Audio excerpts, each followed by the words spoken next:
We got 2 minutes, but we're live.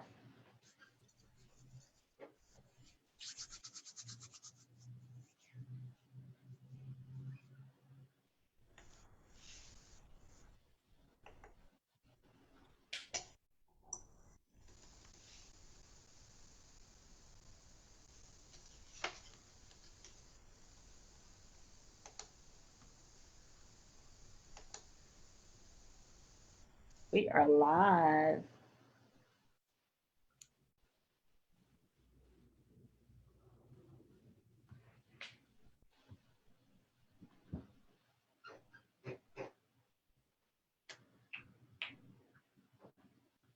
We got a couple of minutes before we get started. So if you have joined us, welcome. But I'll give you the official welcome in just a few minutes, couple of minutes.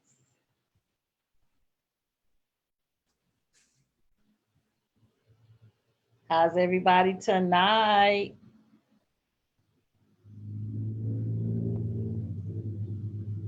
I'm excited. Are you guys excited about tonight?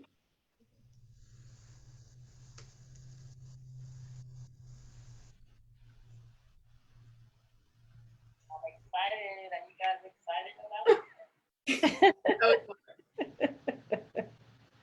That's the delay. I just gotta go in.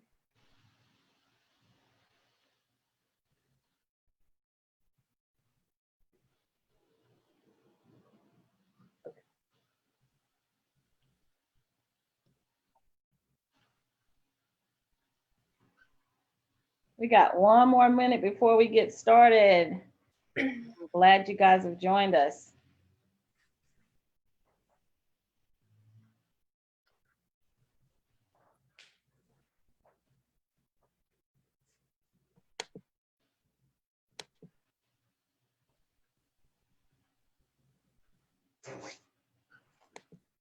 Oh, they're joining us now. Hey, D. Terrell. Hey, Tia. Thank you, beautiful.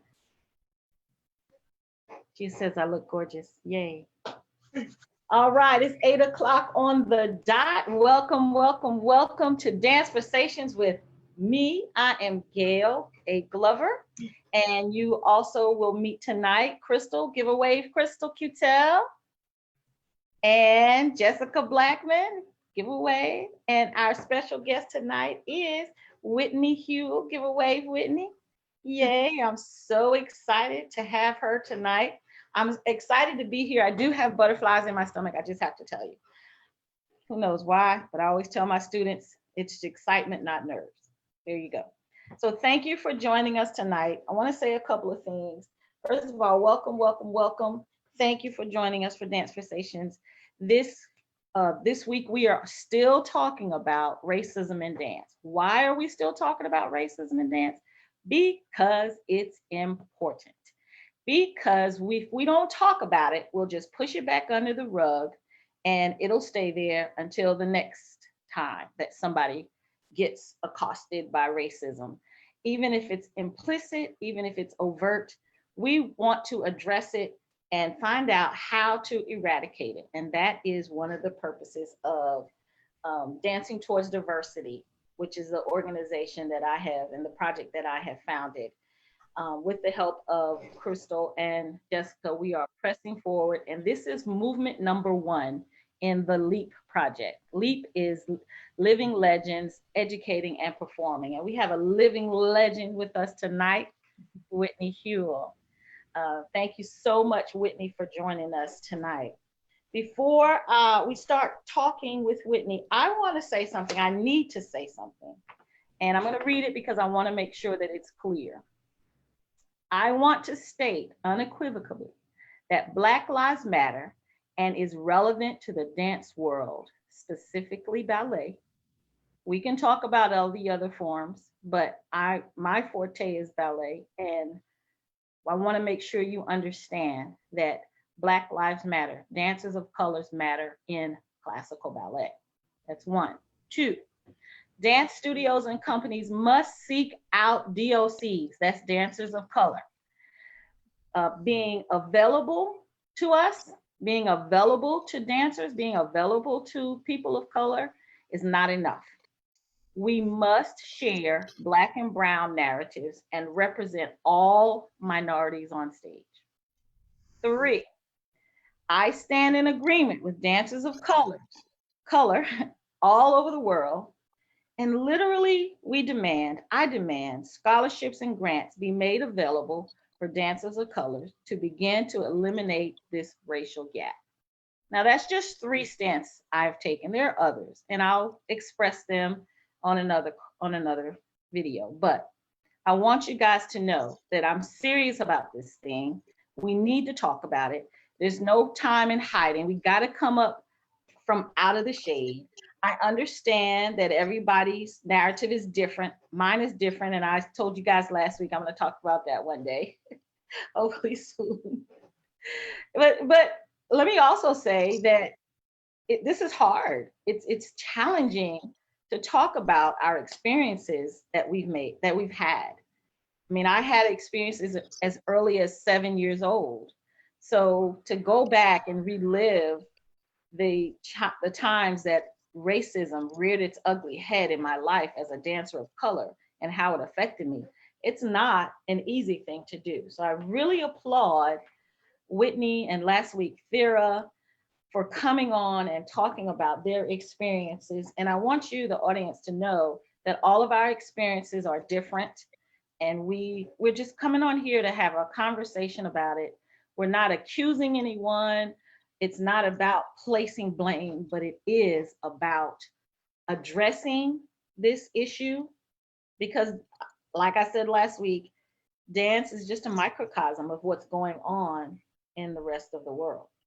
So if we can address it, if everybody can address it in their area, then we begin to peel back those layers and reveal the implicit bias, reveal how we can change the mindsets of people who are experiencing racism and people who may not really realize, I hate to say it this way, but it's the truth. They may not really realize that they are being racist or have racist activities or actions. So that was a mouthful. I understand. So we are going to go forth and I want to introduce you to Whitney. Everybody give her a virtual hand clap. So glad. Look at that beautiful smile. How can you resist her? She is a dancer with Kansas City Ballet. Did I say that right? Okay. Kansas City Ballet. And she is the first DOC, dancer of color, who danced the Sugar Plum Fairy in the title role in the Kansas City Ballet's Nutcracker. And she did it first in 2018. So we are so excited to have her tonight. Whitney, thank you so much for coming. You're welcome. We want you to first tell us from soup to nuts. Just tell us about Whitney. Tell us what your journey is, and then we'll get into the tougher stuff after you finish doing that. Okay? Take your time. Yeah, I started ballet at 5 after seeing my sister dance in a recital, and my mom asked me if I wanted to try ballet too, and I nodded yes. I was very shy, so I was like, yeah, I want to try. I went to her studio, which was D. Crump School of Dance in Columbia, South Carolina. I loved it there. It was a Black studio founded by Donna Lewis. And I was there. I think I started at 5 and then I left when I was 14. But in the summers, I went to Columbia Music Festival Associations. Like they have like a 2-week summer program. And so I would go to those. And then it was there that I auditioned for the Governor's School for the Arts and Humanities in Greenville, South Carolina. And I got in and I went there for dance for all of high school. So from 9th to 12th grade. And I think that was when I really decided I wanted to be a professional ballet dancer. Like that's where I like made that decision that, that was possible for me. And I had so many opportunities there to do so many roles and things like that. And the facility was so nice there and everything. So that was pretty pivotal in my journey. And then I actually really wanted to join Dance Theater of Harlem right out of high school. But the year I graduated was the year that they went on hiatus. So I was like crushed. I was like crying. I'm really upset. But as a backup, I had applied to some colleges and I had gotten into Indiana University, Bloomington, into their ballet program in the Jacobs School of Music.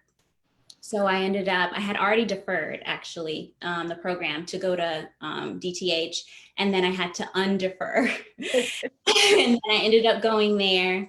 And that was a really great decision because I got a degree while I was there. And then also it was like a program where you danced all day pretty much. So it was kind of like being in a company and also in school. So I think that was like a good backup decision for me. And I'm glad I went and had really good experiences there as well.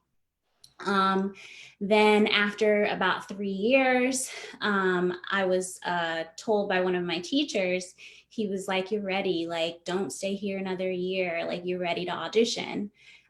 So I started auditioning. I like went with other dancers when they were going, driving to different places for auditions. And I ended up not getting any, like, I got a lot of, like, we'll see if there's a place for you, we'll call you. There's not really any openings right now, but we'll let you know. And I got that with Joffrey, and then they called me and they said there actually isn't a position. And then I got a random call. It was over the summer. I was finishing up school because I graduated in 3 years. So I had like a lot of credits to take. So over the summer, when I was like at home finishing up all the credits I had to take, I got a call from the Ballet West director and saying he was looking for Ballet West 2 dancers and that he had gotten my information from Joffrey. And so I was like, yeah, like I'm totally interested. And then I sent some like videos of me dancing and then I got the job there. So I went to Ballet West 2 and I was in Ballet West 2 for 2 seasons. And then I got into the company as an apprentice. And then I moved up to the corps de ballet. And I was there for 7 years. And then I really felt like it was kind of like at a standstill for me there. And so I was like, I think I need to audition, Ballet West is in Salt Lake City, Utah, and it wasn't really a place that I felt, that I really felt like was for me or had people around me that looked like me. So I was like, I think I need to branch out and to audition again, which was pretty scary because I had been there for 7 years. But I auditioned and I got into Kansas City Ballet. And my director at Kansas City Ballet, Devin Carney, he was actually the like program director for Boston Ballet summer program when I was there in 2002 over the summer. So it was kind of like full circle because I hadn't really seen him since then, but he remembered me and he offered me a job right after I auditioned. So then I joined them and then I've been with them ever since 2014. Okay.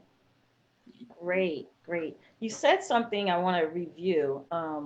First of all, I know Donna Lewis and she's gone to be with the Lord. And you called her school a Black school. Why did you call it a Black school? Well, all the dancers were dancers of color. Like pretty much all of them, maybe like with the exception of maybe like a few, like maybe 5. But she wasn't Black. No, she was.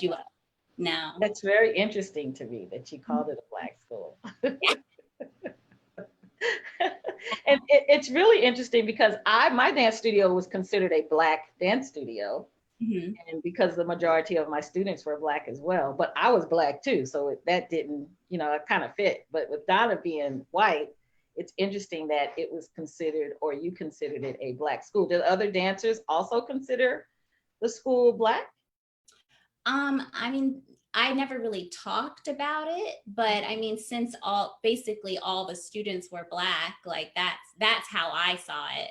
And I actually didn't really know that was not the norm uh, until I went to summer programs. Like I had no idea. Like I was like, I didn't really even think about it. And then I would go to summer programs and I would suddenly be the only one. And I'm like, what's going on? This is weird. So I actually think it was really beneficial to start in a school with people that look like you and like you're just learning, ballet, you're learning technique. And I didn't even have to think about race at all. Because it wasn't something that popped into my head at all until I furthered my training. So when did it pop into your head? When did the idea of race pop into your head? I think, well, yeah, like say at like summer programs, myself and a few of the other dancers from DCRUMP would go, and it would just be like maybe 4 or 5 of us. And yeah, I mean, you just, you notice like you're, in the minority, but it's not really a problem. Like most of the experiences we had there were, we were treated equally. We got corrections, people looked at us. But I do remember like in like a certain person's class, we would always stick together, the dancers of color would, and we like would go across the floor and stuff together, like in a group. So when we were like going across the floor, I was noticing like when our group went, like one of the teachers like wouldn't even look at us, like, and I was very confused. I was like, well, that's really strange. And then I noticed, I picked up on it, and she would look at, the dancers that went before us and after us, and would even like correct them or say something, critique them or correct them. But I noticed that whenever we went across, it was like we didn't exist, so that was really confusing for me because I was pretty young, and so it was like the first time that I was like, I don't know what I'm doing wrong. Like, did I do something? Like, am I not doing the combination right? It was really, really hard for me to understand what was going on. Hmm. Did the other dancers pick up on it as well? Did y'all have a conversation about it? I don't think we ever talked about it. And I know that whenever I took that person's class, I felt like I had a lack of confidence. I didn't like taking the class because it made me feel, it didn't make me feel very good. So I was always like, oh, we have this class now. But I mean, that was only like one teacher, but I mean, it was there, it happened. And I think that's how I realized, something else was going on besides me not being good at the combination. Oh, right, right. So moving on to governor school, how was your experience there as far as was there anything going on that you felt? I mean, I know we just called a name, but was there anything going on that you felt was against you or racially motivated? Well, governor school for me is where I feel like I excelled the most. I say like in the very beginning when I like, when you got in and they would put you into intermediate and advanced. I was kind of crushed in the beginning because my freshman year I was placed into intermediate. Um, and I don't really think I had like the best audition. I don't really do well under stressful situations like that. So maybe I didn't like perform that well in the audition. And so I myself and a few other dancers, there were actually maybe like 7 or 8 dancers of color in the program, and the majority of us were in the intermediate, not in advanced. Um, and so, I was just like, okay, whatever, and I worked really hard. And every Friday, our teacher, the advanced teacher, would teach the intermediate. And he noticed that, I had talent, and like he would come and like, I think maybe after 3 or 4 classes, he hand plucked me and put me into advanced. Mm. So that was really exciting for me. And I felt like it was kind of like a game changer for my experience there. And so that was good. But initially I was, in the intermediate group and then put into advanced after that. And then after that, I feel like that's when I, excelled the most there. I got to do all of these patadas and things like that. And it was like a real game changer in my like journey to become a professional dancer. Very good. So you went to college after governor's school. Devastated that dance theater was not a company any longer, but you went to college, which a lot of dancers don't do. How was the college atmosphere? Well, Indiana University in itself has a very small Black population in the school, like of students. So, and then in the ballet department, it was myself and one other female, and then I think two males so maybe four of us total in the department. So it was, again, it's like the minority. But it was, overall, like most of the teachers there were very supportive and really, really good teachers and everything. I mean, I did have one experience because we would have meetings with every instructor about how they thought our career would go or what we should do or whatever. And I remember one specific teacher, and we had the meeting, and she said that I would be better suited for modern dance. And then she said, maybe a company like Alvin Ailey. And I was really upset because I was like, she had never even seen me do modern, like ever. It's a ballet program, and we didn't even have modern. Like the only thing other than modern we had in our curriculum was jazz. And, she wasn't involved in any of that. So it was really perplexing for me and a difficult thing to hear. And it was also, a teacher that in her classes, she never really corrected me. I felt like she didn't really pay attention to me in class. So it just seemed like something, that, oh, she's Black, so she should go to, Alvin Ailey. Even though I never did modern ever at that school. So that was the only experience with that one specific teacher, but all the other teachers were great. They're the one, they're the ones that encouraged me to go to ballet auditions. It was only her that was like that. But I remember being just so upset after that meeting. Yeah, that's a typical response or initiative that she took. I too was auditioned for the ballet school, and they were like, "Oh, you're a wonderful dancer. You have such personality. Blah blah blah. We think you'd be better for the modern." I'm like, "Wait a minute. This was a ballet class. If I excelled at the ballet class, why are you telling me you think I'll do better at modern?"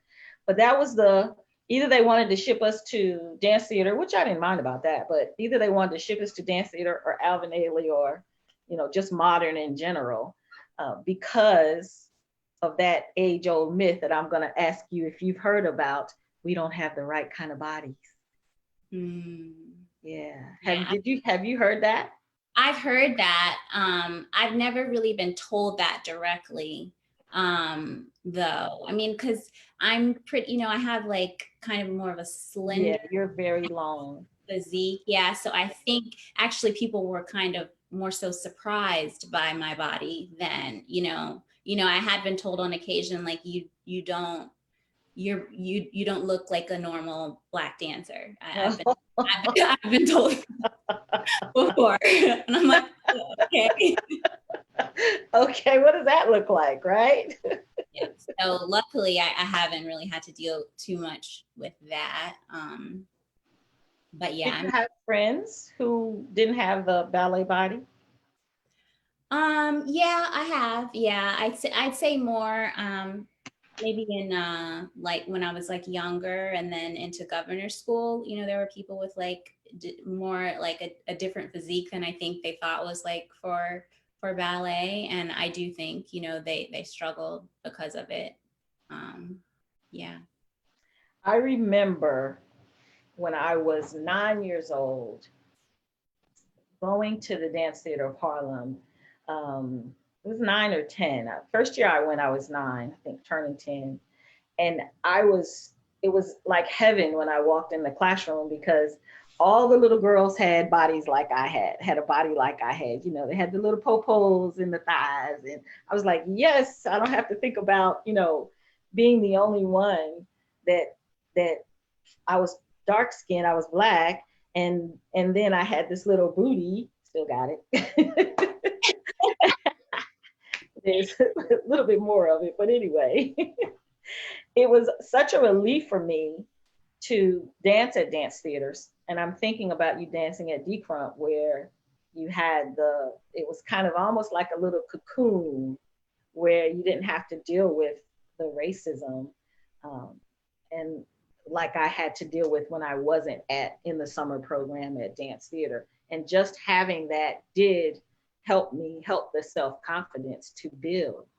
So governor school, auditions. Can you tell me an audition that stood out for you? I know you talked about one or two, but was there an audition that you just was like, you know what, they racist? they don't. They just. You don't have to call names, name names, but they Yeah, just. I went to a few. Actually, you know, my experience at auditions was almost, it kind of like being different worked in my favor a little bit, because I was the only Black girl in the room, and then they noticed me, and then they noticed I had talent. And so a lot of times I did, you know, make it to the end of the audition. But there has been some where it was the opposite. It was like, you know, I'm the only one in the room, so let's just ignore her and act like she doesn't exist. You know, like, so it's been on like both ends, you know, for me. Yeah, and it was difficult because I had high hopes about it, because another teacher had, you know, spoken about me and said, oh, look for her, you know, in the audition. And I was like, I don't think he's looking for me, like, in this audition, you know. But yeah, and like what you were saying, I went to Dance Theater of Harlem in the summer 2003 and 2004, and it was an amazing experience because I hadn't felt that way since the D Crump days. You know, like I hadn't felt like I really belonged, and I was surrounded by people that looked like me, had excellent technique. And that was when the company, they were performing at, I think, Lincoln Center when I was there, I think the first year, and myself and another dancer in the program, we sold like t-shirts and stuff so we could go to the show. So we sold t-shirts during intermission and things like that. And so we saw the show, and they were performing, they were doing Serenade, they did like St. Louis Blues, they did I forget what else, but it was such an amazing like experience, and seeing them, and they're so beautiful, and it was really, really inspiring. And that's why I wanted to go there after my summers there. I was like, that this is where I want to be. Yeah, because it felt like home. Yeah. Yeah, it really did. I felt so comfortable there. I went several summers, and it felt so comfortable there to not have to worry about, oh, she's not looking at me, I'm not getting corrections, am I doing it right? You know, am I a good dancer just because I'm Black? So there, you got corrections, you got fussed at, whatever. And it was great, right? Yeah, it was awesome. It was great. And Mr. Mitchell actually taught some of our classes sometimes, and he was he was he was great. You know, he got on me. He's like, stop looking in the mirror, and you know, you're doing these baby fourth positions like your little teachers at home. You have long legs. You need to do a big fourth position. Your fourth position needs to be out here. Like, you know, so it was great. Like, you know, taking from him and just all the other instructors in the program. Yeah, dance theater is really, really great. So we've talked about, your journey. We've talked about what, um, how things have transpired for you. How does it feel how many Blacks in the Kansas City Ballet? It's myself and another male dancer, Josh. Out of how many dancers? There's about 30 of us. So how does it feel being like the 0.5%? I mean, it feels, it feels lonely sometimes. I am so glad to have someone else in the company. And I feel like that's, partially the reason why Josh and I have bonded so well in the company because, we're the only two, Black dancers in the company. But it does feel lonely, and it kind of makes you feel out, like kind of like an outcast a little. Yeah. um and I felt the same way at Ballet West because for a while I was the only Black person in the company there. So Oh, yeah. really? Josh came after you. No, that was Ballet West, the company I Ballet was West. before. I was Oh, the only Black person until he hired, like as I was there for more years, he hired more Black dancers. have you ever addressed that in the companies you've been involved with? I think I was just so happy to have a job and and doing what I was doing that, you're afraid to talk about those kind of things. It's like, yeah, I mean, like I would have welcomed it, but it never really popped into my head to let me go talk to my boss about hiring more Black people. Like it was never something that I felt was my place. Mm. Um, and then I was like, I don't want to jeopardize what I have by speaking. You're afraid to talk. You're afraid to talk about it. You're afraid to ask certain questions. You just kind of just want to fit in as best you can, even though you don't really. So has the climate now opened that up?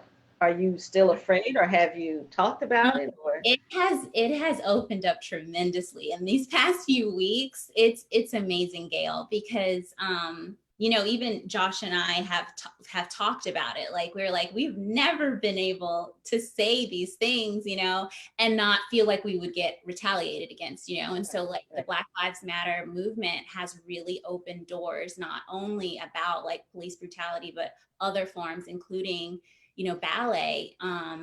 And so much so that my director called me, like when everything went down. He called both Josh and I, and he said, how are you doing? If you need anything, let me know. you know um and so it was so shocking to me. Right. Like Right. honestly, I was like, thank you so much. Thank you so much for calling me. I really appreciate it. And then and I it was mind-boggling that I didn't even think about, oh, well, maybe I should talk to him. These suppressed things that have happened, within the company or within, my experience that I want to share, maybe I should talk to him about it. And I actually did. And Nice. it was amazing because, he just listened. He just listened to what I had to say. And I basically, it was really interesting because 3 years prior, I was really struggling and feeling like stuck. I'm not getting any, I'm not getting the roles I want. I get them once in a blue moon. Why is it this? Why is it that? Like, why am I not being featured more? And I had written down my feelings. I had those things written down when I scheduled the meeting with my boss. And I actually read it to him. And like in what I wrote, it said like, I don't know what's going on. I think it might be racism, although unconscious. Like it was crazy because it was exactly what's going on right now, and I had written it 3 years prior and just Wow. had never talked about it. And I was able to express how I felt to him. And he just listened, like didn't interrupt me. And so I felt like that's just something I had never been able to do ever. And Wow. I was really scared beforehand, but afterward I felt liberated. I felt so much better, no matter what's going to happen now. Like I felt like, I was heard. um, and I feel like it's like a new day, as far as having that opportunity to say those things and everything. And after that, the executive director, asked the company if they wanted to have like a company meeting about, what was going on, and everybody said yes. And we had that a couple weeks ago.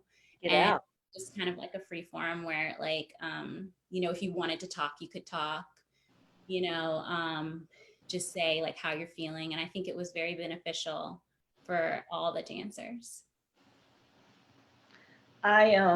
That's tremendous actually. Can you tell us some of the stuff that was said and questions asked? Well, in the beginning, I think everybody was afraid to talk, or like it was weird. So, everyone was just kind of supporting each other. Like, we're so glad we're having this meeting. Thank you for having this meeting. It's great to have this meeting for like 30 minutes. And then, finally, one of the dancers was like, okay, does anybody have any questions? Like, is it something specific, and then I think, someone said something like, would it be beneficial to have a diversity kind of training or meeting or something during the year? Someone asked about that. And then I actually spoke up and I said, I feel like you guys might need a little bit of context about what this is. And so I told them about where I started dancing. I told them about, I started at DCRUMP and it was, most of the students were Black, and like how I didn't even know about, ballet being more of a like being Black was a minority, being Black is like being in the minority in ballet. Yeah. And then I told them about the experience of, the summer program where me and my friends went across the floor and then didn't get seen. And so I explained like that those are the kind of things that have happened, that we have to experience, that, a lot of you have no idea about, like, like you don't have to worry about that because you're white, Right. And then I also said, like, in a company setting, a lot of times, a stager or a choreographer will come in, and we have like an audition process and we learn a phrase or whatever, and we'll do the phrase, and they pick who they want. And so I was saying, I'm not only nervous that they won't like my dancing, I'm also nervous, is this person in the front of the room not going to cast me because I'm Black? Right. So there's a lot more anxiety and like stress inside me, because I'm not only thinking about, am I good enough for this piece, or I'm also thinking like, is this person open-minded? Is this person not racist, Right. And so I think, and I said, I said that, and I hope that was helpful to people who might be confused about like what's going on or how people think, because the majority of the company is white. We do have, Cuban dancers, and we have a Brazilian dancer, as well. So the company, I mean, the director has tried to diversify the company. And so we probably have more than some, some other companies, but I did just want to kind of give them an example of what my personal story was or experience was, so that they'd have some kind of understanding, Yeah. Yeah. And for those of you that don't understand what racism in ballet looks like, it looks like not being chosen for, let's just use a Nutcracker, not being chosen for Marie, or not being chosen for Dewdrop because the costume doesn't look right on your skin tone, or not being chosen for in Giselle and the Kingdom of the Shades because you're dark skinned and everybody else is light skinned, and it's a ballet blanc, which is a white ballet, and you would be the spot in the middle, and not only that, it looks like Whitney said, not being looked at during class or given corrections because you're Black and you're not going to go far in classical ballet, which is the thought process, or being judged because your body is muscular or looks different than the rest of the bodies in the classroom. Those are all things that what racism looks like in dance. It looks like not being chosen for the company because of your skin color, and because there's implicit bias that because you're Black, you will not be able to do the movement, or you're not a, and if you can do it, it's a shock. That's bias as well. What do you mean it's shocking that I can't do classical ballet because my skin is Black? And there's other telltale signs as well, but those are some of the few, especially the whole body thing. The whole Whitney didn't have to go. She's tall and long, you guys.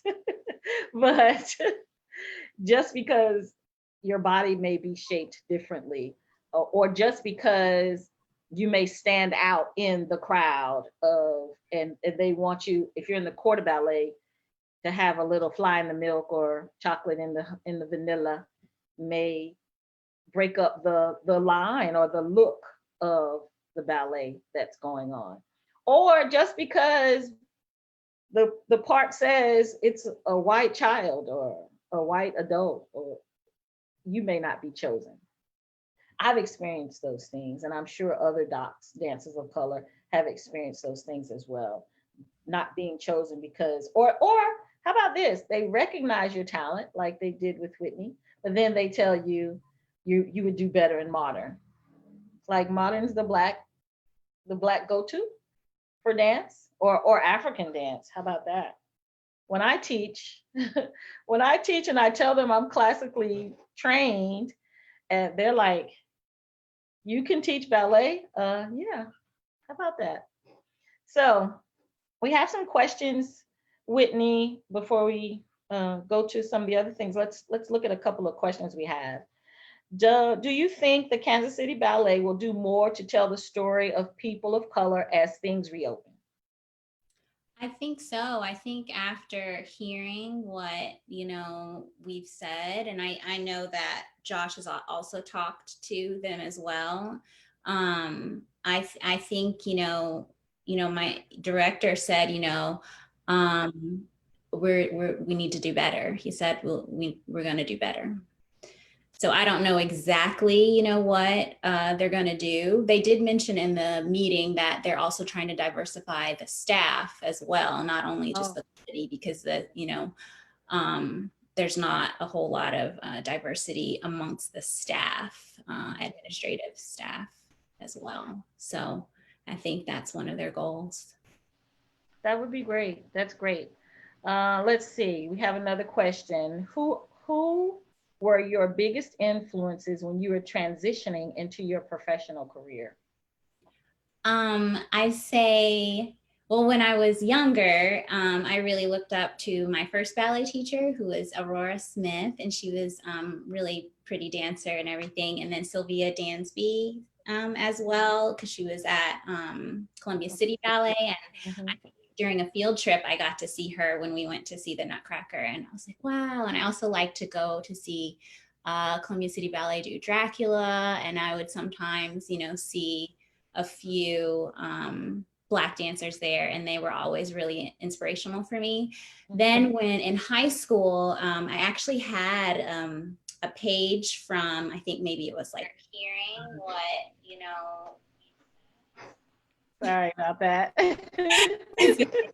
Heard yourself, right? A discount dance. Remember those discount dance catalogs, those magazines? And there was a picture of Misty Copeland. Oh, okay.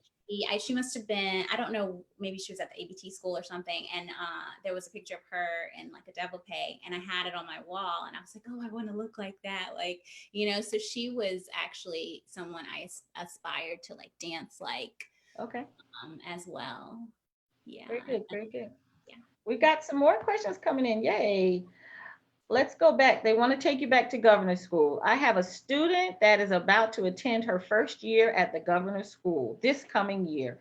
What advice would you give for a student that is about to start their first year there? Well, it's very different because it's a boarding school. And so that, that's probably the biggest thing, is like, because you're leaving home. And you're dancing, without like your family around, your parents around. So it's very different. So I would just say, kind of make sure that, you're ready for that. You're going to have more responsibility on you because you have to do things on your own. You kind of have to be like a mini adult when you go Self, there. yeah. Yeah. But it's life changing. It really prepares you for college if you do go to college. Because like going to college was like nothing because I had already gone to governor's school. I already lived away from home. We would go home on those extended weekends, but it was pretty much like being in college. So The governor's school is here in South Carolina. It is the governor's school for arts and humanities. Yes. And it is a school that you go to from ninth through 12th grade or 10th? well, when I was there, which was a long time ago, it was only for juniors and seniors for all other art areas other than dance. Mm, But they accepted dancers as early as ninth grade. okay. I don't know. I haven't been back in a while, so I don't really know how it is now. But I went in ninth grade, so I was like 14 when I went there. Next question is, how did you build and maintain your self-confidence through all of this, like the racism that you experienced? How did you maintain your confidence through all of that? Well, honestly, I had forgotten about a lot of these experiences.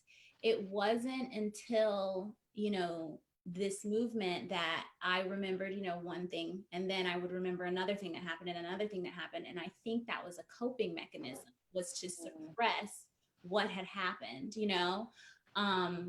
but I also had really great experiences, like teachers that pushed me, teachers that, said you have an excellent facility, that gave me parts that, even in a company, like teachers that have come from outside stood at the front of the room and gave me lead roles, roles that I hadn't even gotten from the company itself, like it took somebody to come out to come in to give me that role. And then, people are like, oh, I didn't know you could do that. Like, wow. so those are the people that have helped my career, like some people, some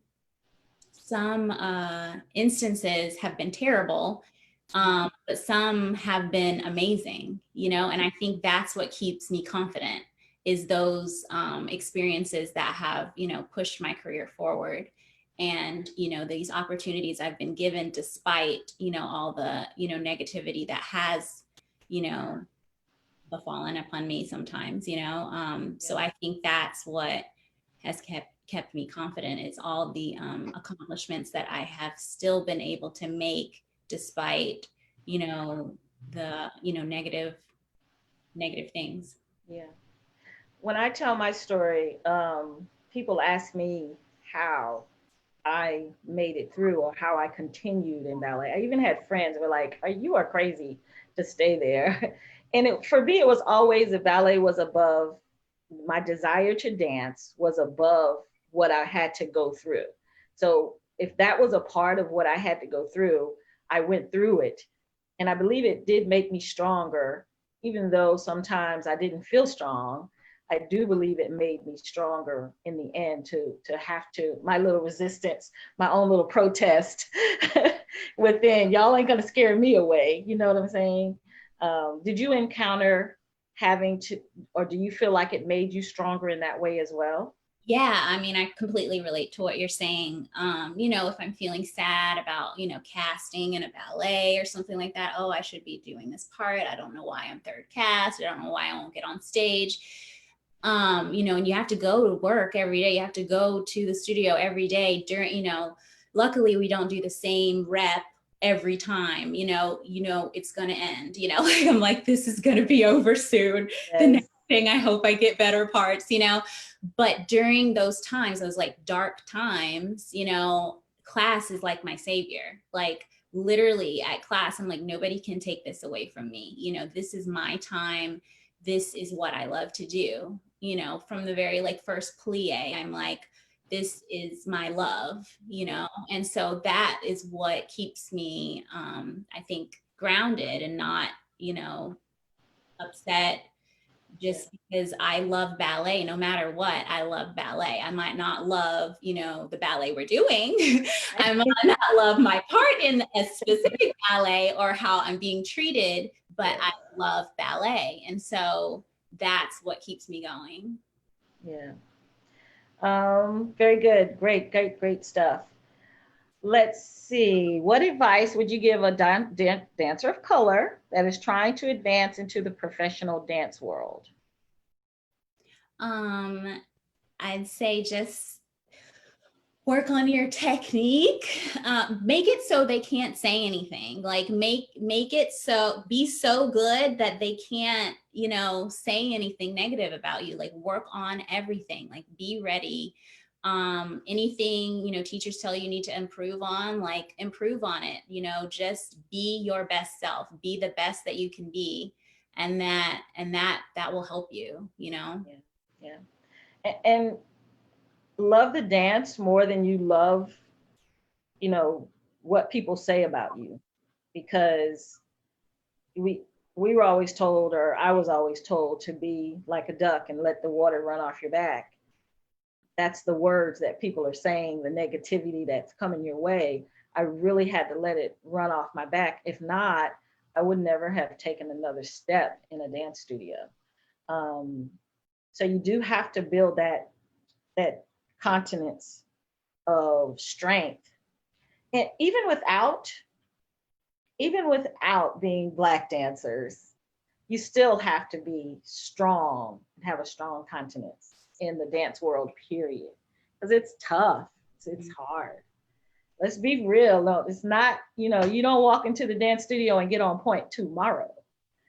You got to work hard at that stuff. And you are really the epitome of what we need to see here in South Carolina, what our babies need to see. And they need to be able to touch and feel you and say, she is real.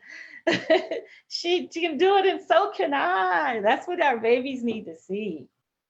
Let me see. What are your favorite things to do to decompress from everyday stress, or when you might get overwhelmed?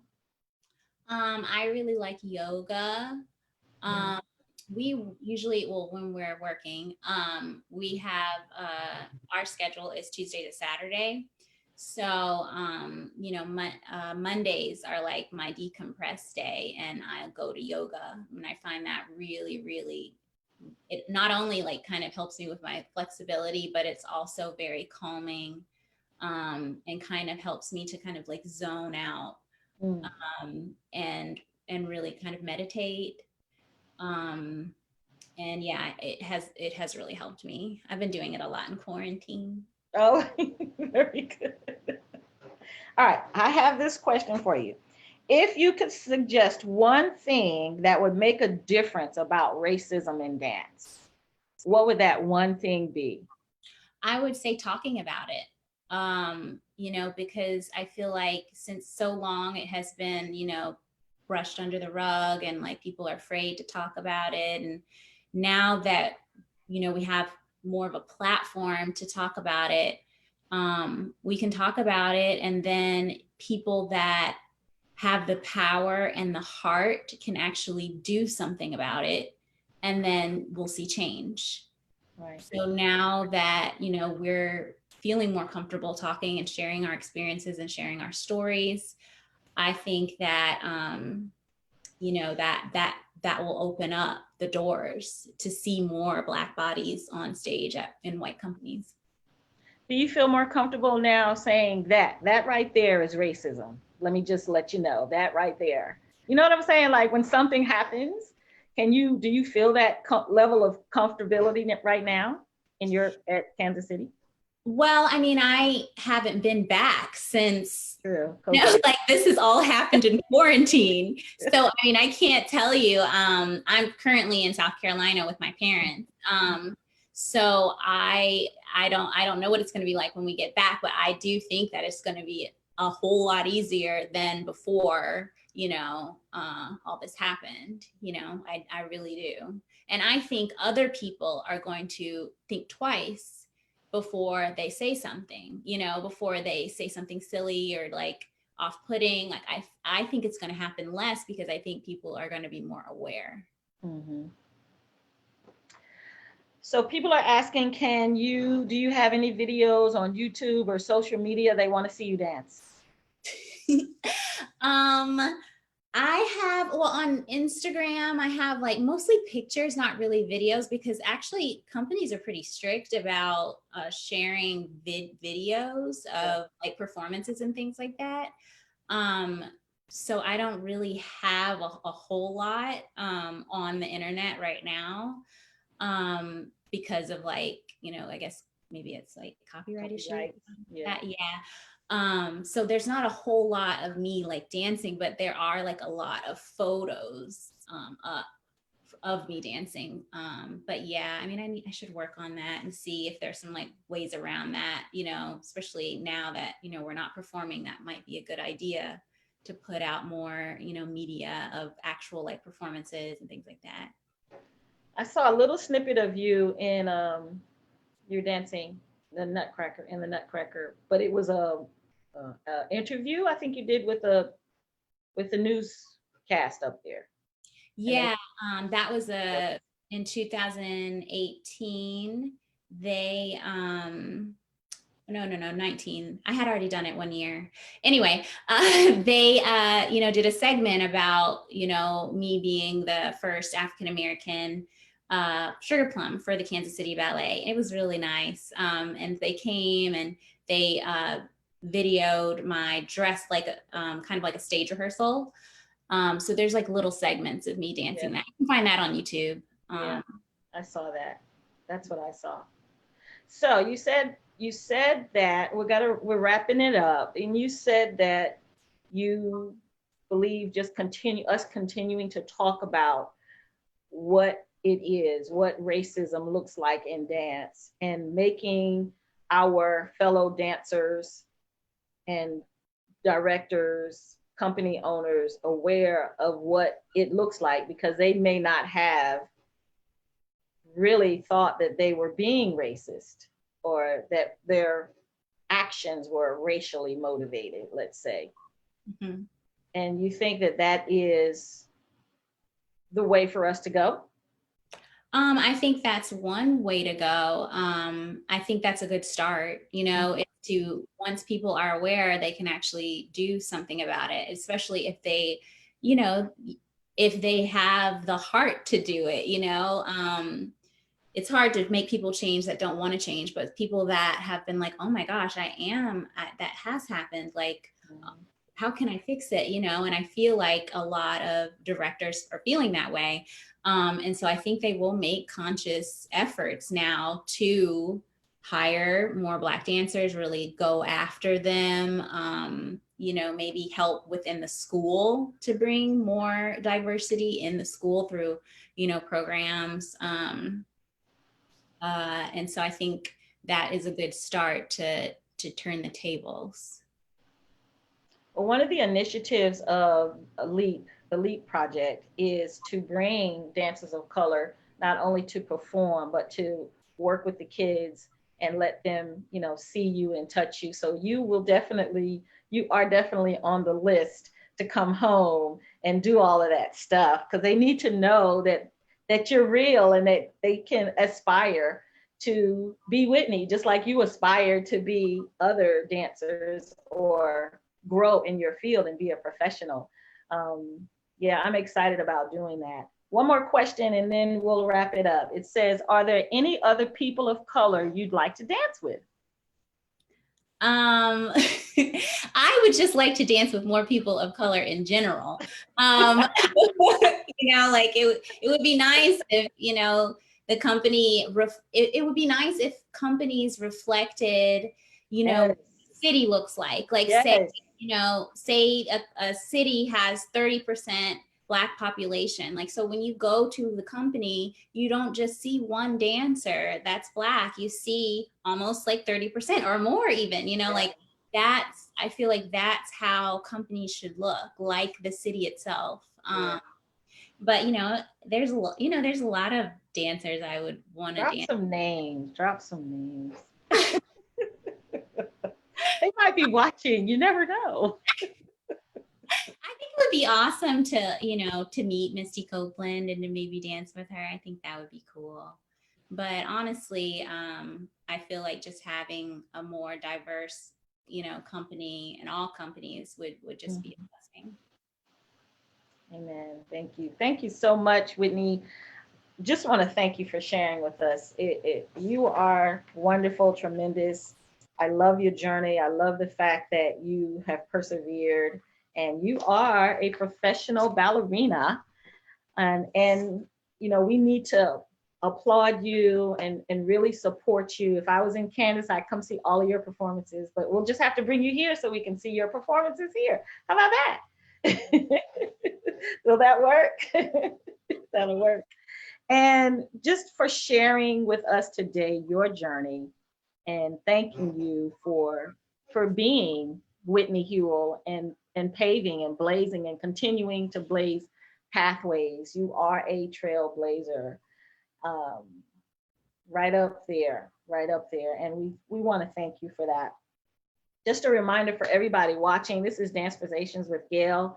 We are talking about racism in dance, implicit bias, unconscious bias. We're trying to peel back those layers. We're trying to lift up the rug and uncover the nuances of racism. Because see, in dance, it's not always so blatant, but the nuances of racism happen a lot, even in this genteel form of art.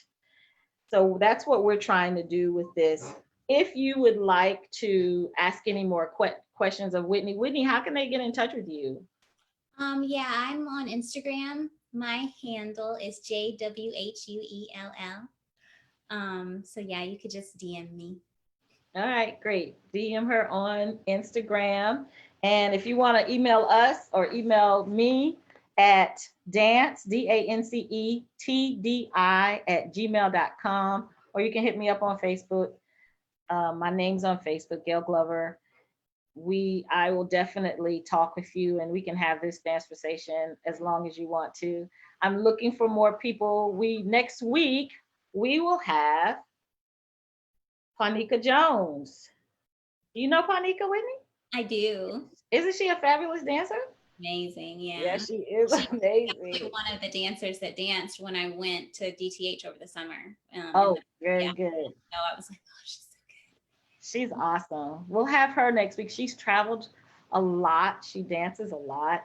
And I'm excited to have her as well. So if you're watching Panika, we'll see you next week. Let me see what else I want to say. We have go to our Dancing Towards Diversity Facebook page and like us, please. We are also on Twitter and just want you to remember to keep the passion and take action because now is the time.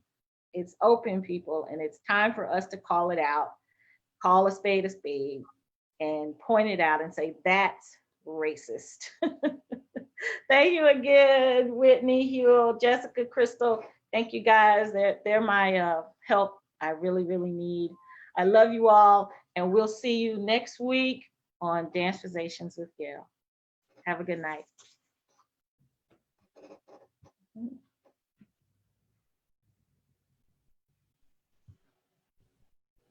All right. I think we stopped recording, and I think we are no longer live on Facebook. It still says live, though. Stop live stream.